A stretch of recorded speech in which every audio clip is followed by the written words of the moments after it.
Bonjour à tous. Abraham est pour nous l'exemple de la marche avec Dieu qui se fait avec le temps, tranquillement et sereinement. Pourtant, nous savons que le parcours d'Abraham n'a pas été linéaire. Il y a eu des hauts et des bas, il y a eu des situations douloureuses, des situations compliquées, des situations de tension. Il a connu vraiment tout ce que l'on peut connaître dans la vie.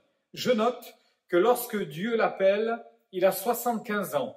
Et Dieu lui dit, tu quittes tout, tu t'en vas dans un pays que je te montrerai. Et Abraham obéit. Abraham s'exécute et petit à petit, il va apprendre à connaître Dieu.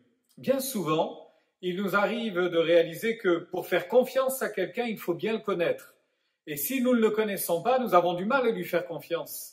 Eh bien, quand je lis l'histoire d'Abraham, je me rends compte qu'Abraham a fait confiance et ensuite il a appris à connaître Dieu. Ceci nous amène à cette expérience tout à fait extraordinaire que, avec Dieu, plus on lui fait confiance et plus on le connaît.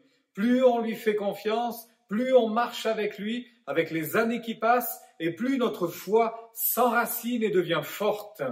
Je réalise que lorsque Dieu appelle Abraham à 75 ans, il va y avoir visiblement, dans les textes de l'Écriture, on n'a pas d'autres références, mais il semblerait qu'il y ait un temps assez silencieux de la part de Dieu, un temps où Dieu ne lui parle pas spécialement, un temps où il n'y a pas de révélation particulière, et les années passent. Et on retrouve Abraham plus tard, 11 ans plus tard, 86 ans, et là, Dieu lui parle, et Dieu lui dit qu'il aura un héritier. Jusqu'à présent, il n'en a pas, mais Dieu lui dit, tu vas avoir un héritier. Et vous connaissez la suite de l'histoire. Sarah, son épouse, ne peut pas avoir d'enfant. Et comme elle ne peut pas avoir d'enfant, elle va confier à une de ses servantes le soin de lui offrir un enfant, d'offrir un enfant à son mari. Et c'est ainsi que Ismaël naîtra. Et ce n'est que 13 ans plus tard que Dieu parlera encore à Abraham pour lui dire, non, tu auras un fils avec ton épouse Sarah. Tous les deux, vous aurez un enfant. Et ils l'ont appelé, cet enfant est né, ils l'ont appelé Isaac, l'enfant de la promesse. Je note que pendant des années, Abraham a marché malgré les silences de Dieu. Il y a eu des silences, des temps de manifestation plutôt calmes de la part de Dieu.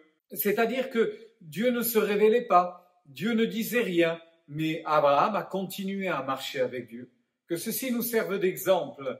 Et même si Dieu ne se révèle pas de façon très concrète jour après jour pour nous, ça n'empêche pas qu'il est là jour après jour, ça n'empêche pas qu'il veille sur nous jour après jour, ça n'empêche pas qu'il nous protège jour après jour, et ça ne nous empêchera jamais de marcher avec lui jour après jour.